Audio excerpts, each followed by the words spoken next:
something controversial, but maybe the blur here is that digital self actually becomes the real winner versus the in-person. Have any other thoughts on AI, using AI in a leadership role? Start seeing from a leadership standpoint is you're going to have a higher level of emotional intelligence too. Oh yeah. At some point, it's going to become really hard to identify what is AI created versus what is human. Welcome everybody to the Corporate Warriors podcast. My name is Fela, and in this special episode, I have Miluse Vejdani with me. Miluse is a senior marketing executive with over 15 years of experience in the marketing field alone, and right now working as a channel marketing director at the tech company Devicey. Hi, Miluse. Thank you for coming to the show. Thank you so much, Phil. I really appreciate it. It's a very exciting time. Do you want to add anything to the introduction about you? Yes, like as you mentioned, I have over 15 years of experience, the vast majority of that in the tech space, right? So a lot of both from a startup standpoint and from more mature technology companies. So I wholeheartedly embrace kind of the tech space and what that entails and kind of like all the innovation, which kind of goes to one of these reasons that we're having this podcast is talk through AI. Yes, that is amazing. And we could do a whole new podcast just talking about tech companies, but Yes. we're going to focus on AI. I've seen a blog post of you where you described how you're working together mainly with ChatGPT in your current job. And you were basically making a blog post around your AI collaboration, so to speak. And I was like, hey, why don't you come to the show and we talk about it a little bit further? Because obviously AI is nothing new. The audience, everybody knows it. But then in applying it, there can be huge differences and huge differences in outcome, therefore, as well. Let's dive into that a little bit more, how you use it, what your experiences are in terms of using it for yourself at your work and in the different tasks as well. Because I think sometimes we feel stuck in giving it easy tasks, but there's more to it. Let's dive into that. As a marketing leader in a tech company, let's say a typical day with you and your AI tools that you're using. Like, how do you use it? Do you straight away start with that, or how does it go? By our nature, we are an AI first organization, right? And so most of my time is spent in AI, mostly to your point, ChatGPT, although we also do use Copilot, which is a Microsoft platform. And then I've been kind of teetering around with other ones, like there's a video AI, there's a blog AI, like there's just a bunch of other pieces that I'm really testing into. We are a small startup. So we obviously have resource constraints. And in typical marketing fashion, we don't have many marketing people. But we still have the same kind of level of expectations, right, that we have to meet. And so what we're using is AI as a, let's call it like a digital worker. So it's an extension of myself to essentially just give us more resource, more bandwidth to do what we need to do to go out there. We're so fairly new in the market. So a lot of it is just brand building. So it's like, how do you go out there and how do you spread your message as far as possible? So you get the most eyes, most impressions, most followers. And then a lot of it is just, leveraging AI because it's building content. Once you give it a memory bank of this is what the organization does, this is what the product does, and then this is how I want it to be portrayed in the market, it can start building all these things for you. So it's everything from like strategy, campaign building. It can go into tactical. If I want social media posts, if I need an email, if I need a blog post, it can create all of that. And it can create all of that within the same chat. So then you get this consistency in the market, which quite honestly, it's like one of the challenges is being consistent, right? Like you have a banner here and it looks like this and this and this and that, right? And here you finally have a platform where you can see it all together. And that's like so key from a marketing standpoint. And the same thing, we use HubSpot. HubSpot also has AI. And that's another thing that's just, it's an extension. So you can take your message consistently and broadly within the market. And it's such a game changer, right? I think a lot of times what happens is you do all of these things. And in the past, you went through a process. You would have to fill out a form. It was like, this is what I want to do. This is the objective. You can also provide that for chat if you want it to be like crystal clear about what you want to do. But like it takes out so much kind of this, like what I call filler process and gets a project moving so much faster. So what took months literally now can take minutes if you set up your chat correctly. Yeah. One question that comes to mind is, let's say it's a twofold question. So you obviously already have led different sizes of teams before as well. And right now you're heavily working with AI. What would you say? How many potential teammates is the ChatGPT right now replacing? And then how do you make sure that within the organization you stay consistent? Do you have one ChatGPT that everybody in marketing is using, so to speak? So to make sure that you stay consistent within the ChatGPTs that you're using. Yeah. That's brilliant questions. Man, okay. What I like about chat is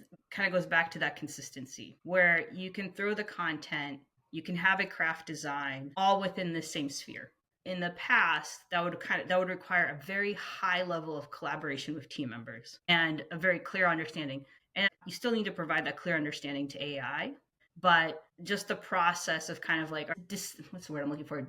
Disseminating that information to team members. It's like moving that level of complexity. I wouldn't say that it's replacing per se employees. I think what it does is for the mundane tasks, right? Which like you don't really want, no one really wants to be spending time on, right? So if it's like a social post, right, and it's literally announcing something boring, right, I don't want to go to a content person and ask them to write it, because I quite honestly, like, I don't want to write it. If I don't want to write it, then like no one really should either, right? But chat will, right? And so then you do it. But for like bigger content pieces, you still rely on someone, either externally or internally. Like big chunky like content pieces, you're going to need to still like leverage someone, a person. And the same thing with design. I think for other pieces like SEO, paid SEO, again, where it's kind of like there's already playbooks out there. It's a boring space now. For that one, just run it through chat. So what would you say? Just gut feeling, obviously. But what do you say for the amount of output that you're creating right now? In the past, how many employees would you need to have had in your team? Roughly, just a gut feeling. Yeah. I would probably say 4 to 5, and then you still need external resources. Like the digital space was interesting because it was moving so fast that if you had internal resources, they would have to constantly be educated on that piece. And so at some point, it just made sense. Like it's better to outsource because they are the ones that are the thought leaders in that space. And obviously, like the larger the organization, you start having very specialized roles within that. And I think that's fine, but you may have too many people and then the ROI starts diminishing. And so I think like with chat, the ROI gets better because it can just do more. If you have someone just dedicated to email, someone just dedicated to social, someone just dedicated to copy, and chat can do all three, the math kind of makes sense, you know? Of course. And concerning the question about the logins, everybody in marketing in the device? Yes. No, this is a good one. Sorry, I like this one. I really like that question. So I personally would say keep them separate. Keep them separate. Because I do think that like, or at least within Devicey, right? Culture is a big component. And I think everyone puts a piece of that culture into Devicey. So if you put everyone into the same chat, right, kind of like levels it. Or I think as long as you put some level of guardrails, let them create their own chat. It's interesting because it was something that we had considered at one point. It was like, okay, do we just have like one login and that's where we go? But I think there is something to having a broader range and depth of your AI capabilities, right? Because like I said, with chat, it's picked up basically on my behaviors. Yeah. And so it's a reflection of me, where let's call it the solutions architect, right? They'll build their own version of chat.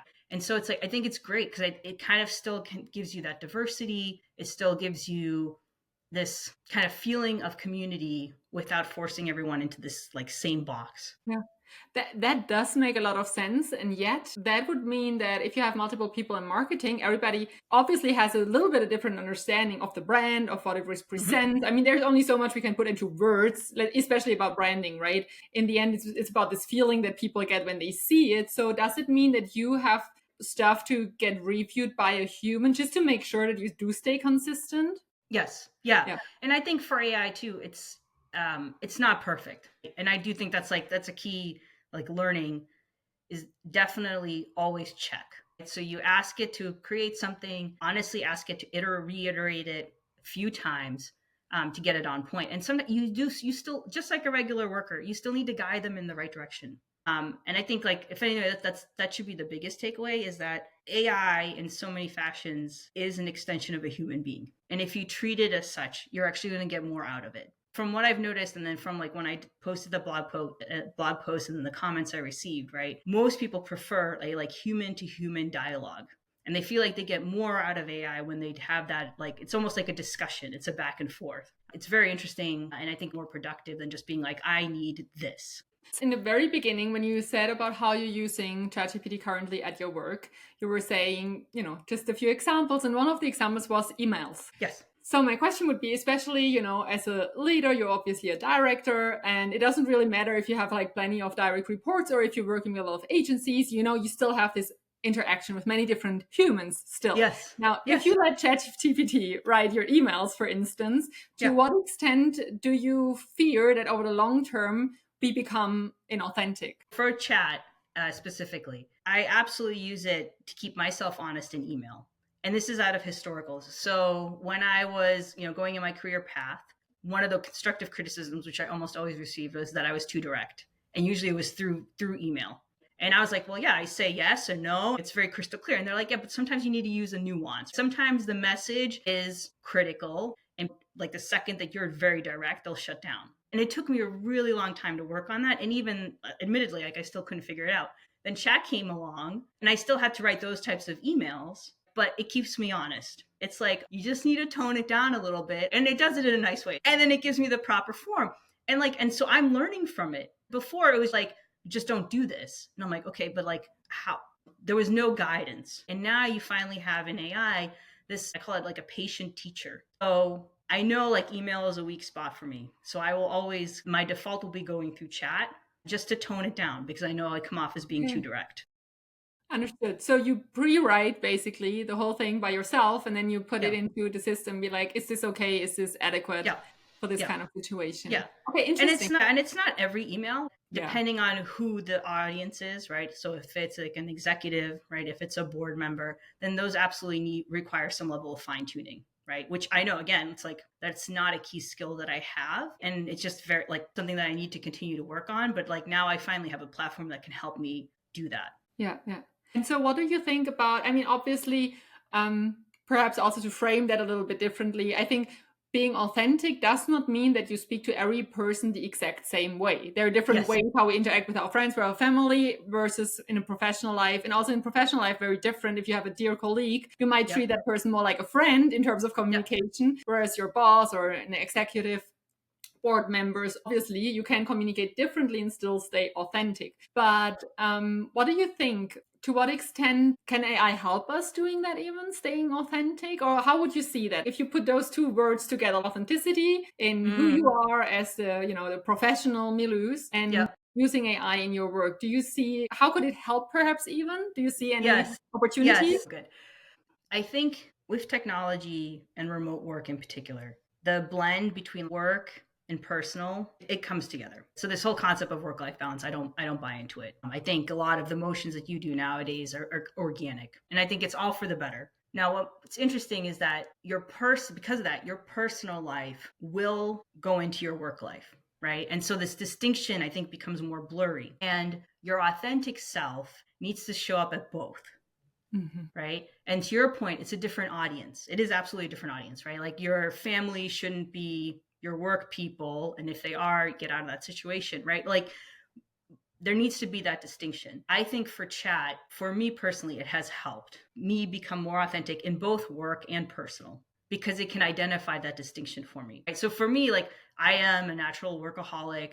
I like taking on projects, right? Sometimes I get like spur of the moment ideas and I'm like, do, and I'm running in there and like trying to come up with a strategy for it. But I don't think that's necessarily healthy. And I think in a weird way, like chat has kind of helped that, either because of speed. So I have an idea, I can throw it in there, it spits something out and I'm like, like it's out of my brain. I can come back to it later. Like just getting it out of the system helps. So I think some of it is just like, I believe it can help you be more authentic because it will free up your time. Authenticity takes time. It takes experience, and it puts you in very uncomfortable positions sometimes. You build your authentic self through painful processes and changes. That's life. Life is always a change, right? Like that's the one constant. But I think as you go through that, being grounded and having a platform like chat or any other AI platform where you start kind of putting both your work thoughts and your personal thoughts, just having that space, right, to do that, I think helps. Yes. Maybe as an example, like, okay, I'm struggling with this project. I don't know why. Like, I should be into this. Like, I'm all for it, whatever cause you're for, but like, it's not resonating for me. Why? Right. And based off of its memory bank, it should be able to identify, maybe it's this, maybe it's that. Maybe, like, oh, okay. And so like all of a sudden you get unstuck. Right. So then you start moving. And then by moving, you kind of go back to like, okay, like you focus on your authenticity. So I think a lot of it is kind of like removing blocks, giving you the space. I look at it as a positive because I do think it has a chance to identify what is this? Like it can start giving you the ideas where you're like, oh yeah, maybe it is this, maybe it's that. Maybe if I look at it this way, this can start moving forward. I love that answer, Miluse, because you were just talking and new ideas come to my mind. I'm like, yes, exactly. But For instance, if you're like super angry at somebody, instead of straight away writing that email, go to ChatGPT, be like, I am so mad at my coworker who did this and that. And then you can either tell them, just went with me for 5 minutes and then cool me down again. Yes. Basically, that's what you can do nowadays, right? Yeah. And that's such a perfect example. It actually happened to us recently, and it was work related, right? There was a moment where someone didn't think of us at a critical point in time, and so okay, we're gonna send out this email, and it's gonna be like and I was like, okay, like let's run it through chat, right? And chat's like get it that you're frustrated, but also look at it from their standpoint, and you're like, yeah. It helps you balance, pick your battles. Sometimes it will tell you in a very nice, politically correct way, this is not a battle worth fighting for. And you're like, oh, okay, great. And then you move on. Sometimes AI is almost so human that it's just getting the response to validate your feelings or to be like, okay, maybe I need to approach this a different way. I think that's enough. In an office, right, you would walk around, you'd have like the hallway conversations and you'd be like, what do you guys think about this? Right? Now with the remote work, right, like that conversation gets harder. You have potentially, a technology source here that can provide that guidance for you. And I think I understand why you're like hesitating in the beginning, because I think overall we should not replace all of our human interactions with the AI. When it's like 11:32, you might not be able to call anybody. I mean, and you have somebody that's always available, so why not use it? So I love that. And while you also gave the answer beforehand, something else came to my mind that I just want to drop for the podcast in general, where I was thinking the funny thing is, and this is why, you're obviously a very senior person, you know what you're doing. Of course, we all do our mistakes and we continue to fall up the hierarchy, right, in some way. But I think this is also a huge thing when we talk about authenticity. It's obviously everybody nowadays can write an excellent email to a board member because everybody can use ChatGPT. However, the moment you're in the boardroom presenting your work, or absolutely. Or when this board member who might not be our generation, but a little bit, 10, 20 years older, that still pick up the phone actually and call people, something that it seems weird to some people nowadays. You have to be there, and you cannot, at the same time probably do the whole conversation with ChatGPT first. So it means there needs to be this balance, because you cannot be the great leader only behind a screen. And once the internet is off or like out, or electricity is out, or somebody calls you for real, then you have to deliver too. And I think this is where we will still see the huge difference in seniority and why it makes sense to have experienced people somewhere, and it's not directly replaceable as long as we do have the one-on-one connection, communication, these kinds of things, right? Just came to my mind, just occurred to me that this is still probably something to watch out for, because you could start positioning yourself as, oh, I'm this high potential person. Actually, you're just really good using as AI. So kudos to you, right? If you're doing that, great, keep on doing it, but still work on those one-on-one personal skills, communication, etc. Because if you're in a salary negotiation with HR, you can prepare with AI, but you still have to do it, right? Yes. Yeah. And no, you bring up such a good point. I think what we'll start seeing from a leadership standpoint is you're going to have a higher level of emotional intelligence too. Oh, yeah. Because to your point, it's not only how you present yourself, there's your digital presentation, and people will get to your point, like you can use AI to amplify that. But then you have your in-person, which you can't really fudge. And then I think with the in-person component, the emotional intelligence is going to be more key, especially being more empathetic. I think as a leader standpoint, I think this is more important than ever before. It's not about being perfect. Right? So you had brought up kind of like a generational difference, right? Like not so many generations ago, if you made a mistake, that was like a career ender for you. So you were basically taught you never made a mistake. The second you made a mistake, you were out. Right? Now we've gotten to this point where it's okay to make mistakes. That makes you human, right? That makes you approachable, back to the authenticity. And so people are embracing that more. And I think that's one of the pieces for AI is it's still so much in its infancy. Now is the perfect time to embrace it, to learn from it. Again, it's a very patient teacher. And so take the moment to really learn it. And then I think you need to learn from it in a way where your digital self becomes your real self. I think, and this is kind of a little bit of a tangent, but I promise you I'll bring it back. I think in a lot of ways, AI is an equalizer. right? It's taking up a lot of mundane tasks. So like a specific example is like when you had meetings, right? You had usually always the same individuals taking meeting notes, which always put them in a position where like they were literally focused on just making sure that the notes were correct. They couldn't actually ever add anything to the conversation. Right? So that naturally put them into a disservice, right? And it became kind of this vicious cycle. Now you have Copilot, which takes notes, transcribes them, actually has key actionable items. You can quickly look at it, send it out to the team, and you move on, right? But then like that removes this kind of like mundane task, right? And I think a lot of ways people almost like these mundane tasks are a rite of passage. It's not though, right? Like I think with AI, like that's only going to continue to help. And then you just have more strategic, like more fruitful conversations, and kind of these these kind of like mundane requirements get taken over by chat, right? The best quote I've seen out there, I wish I could remember where it was from. They're like, chat is so good at taking up the mundane, but can it do laundry? Can it do dishes? But look at it from the work standpoint. That's the same thing, right? Like it can do like those actions in the work environment, which is great because no one wants to do the dishes. No one wants to do the laundry, right? And now if we can get that into the personal world, like that's it. That's the winning formula. Do you have any other thoughts on AI, using AI in a leadership role? I say absolutely use it. Absolutely use it. I mean, with your level of comfort, and there's security components that you need to be cognizant of. But I say embrace it because your team absolutely will. It's a competitive advantage.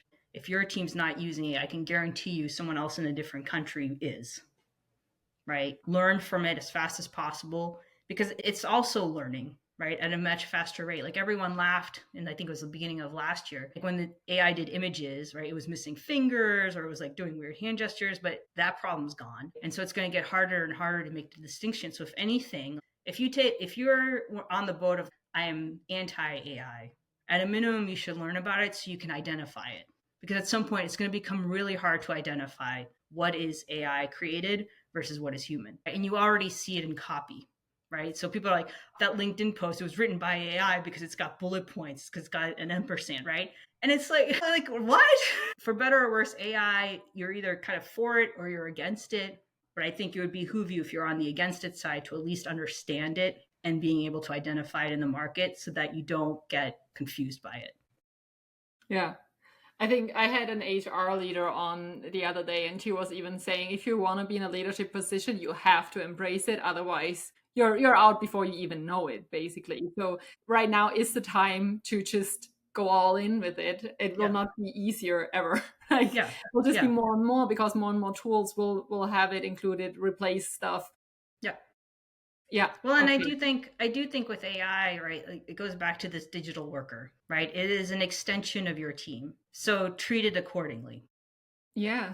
Because you always refer to digital worker. In what way does AI replace the leader? It's a very legitimate question, right? And I think that is the next evolution of that. Where does that line come in? And I think that goes back to your point about how do you show up in person? I think that's going to be your key differentiator.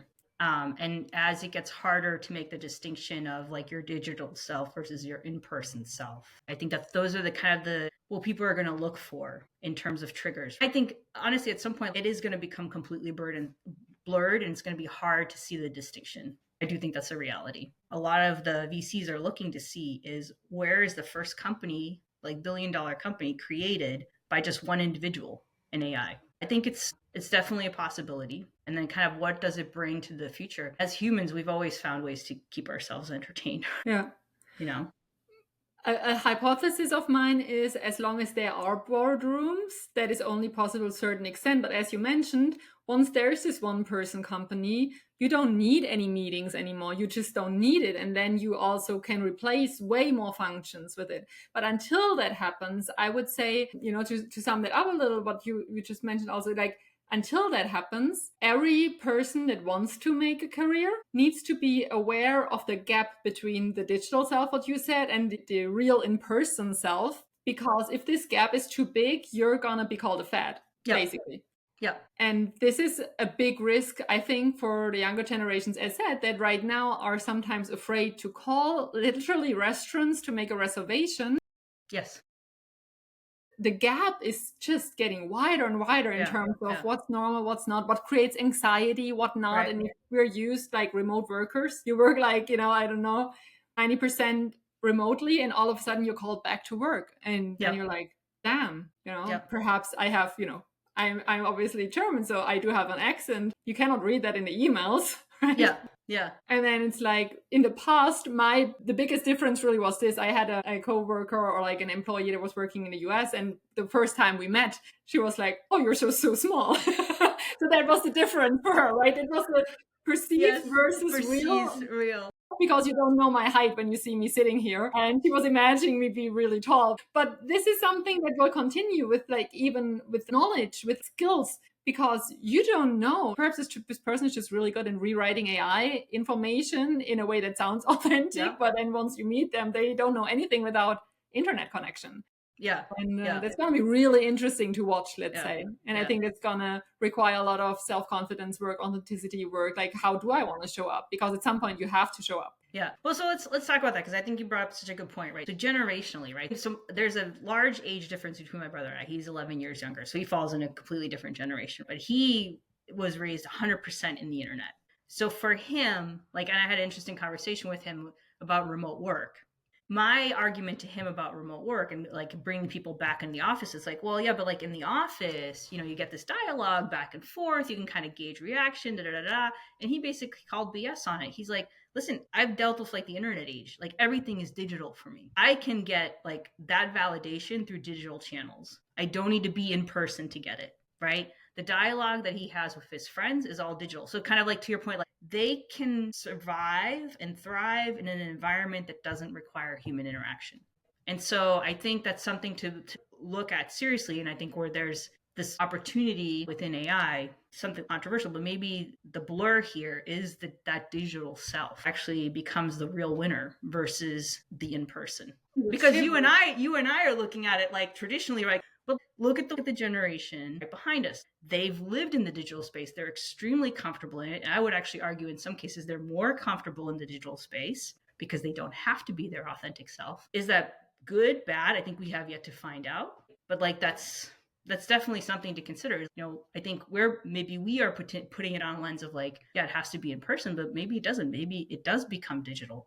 Right. And then how do you find that distinction? Yeah, that sounds pretty much like a Black Mirror episode to me. I think it's very hard to predict how AI will influence leadership in the long term, because just like you said, I am team human in a way that I love AI. I love to use AI, but I am very much routing for the hypothesis that is only that we do need human interaction, and that some people will figure out how to have a complete digital self and feel okay. But my guess is that as humans, we do need other humans around us. So I hope that not a lot of people will feel anxious to even go out of the door for being called a fraud, because a digital self is so different in comparison to their real human self. But yeah, I mean, I so hope for the best. Obviously, you could also use ChatGPT if you have that feeling right now, right? And ask it and have a conversation around it.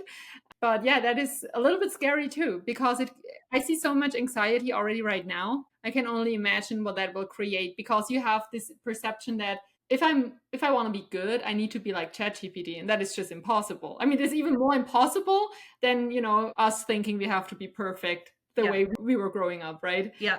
Like, oh, we shouldn't do mistakes. Well, that has become even worse with AI. AI rarely does big mistakes in whatever it is, calculations or whatnot. Yeah. I think it's going to be, I look at it as like it's a pendulum. I think it's like we're going one direction. Yes. And then it's going to start swinging the other way. The question is what's going to cause the swing. But I think right now we're going into one side, we're going to end up going into the other, and then somehow we're going to find a middle ground. And most likely we'll find that middle ground when the next big technology comes out. All of a sudden we're going to be like focused on that instead. Yeah. That sounds like the sheep, all the sheep then going, now AI is the leader actually. And you're the little sheep being like, oh, okay, human interaction. Yeah. Maybe the anxiety for people is this fear of the unknown. What are the implications for me? If you have a certain level of resilience, right? I think it's a natural evolution. I think it's going to do more positive, right, than harm. And then what it has like implications for me or my children, I look at that as when we get there, that's what we'll figure it out. I think that's all that you can. Yeah, it's a very pragmatic approach for sure. And I think that's what's needed because Yeah. it's uncertainty. So you have to Yeah. take it one step at a time.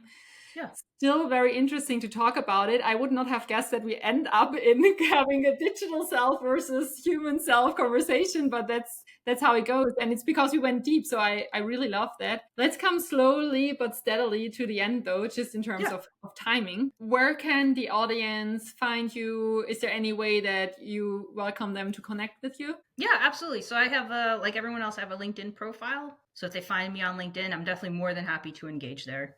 Okay, nice.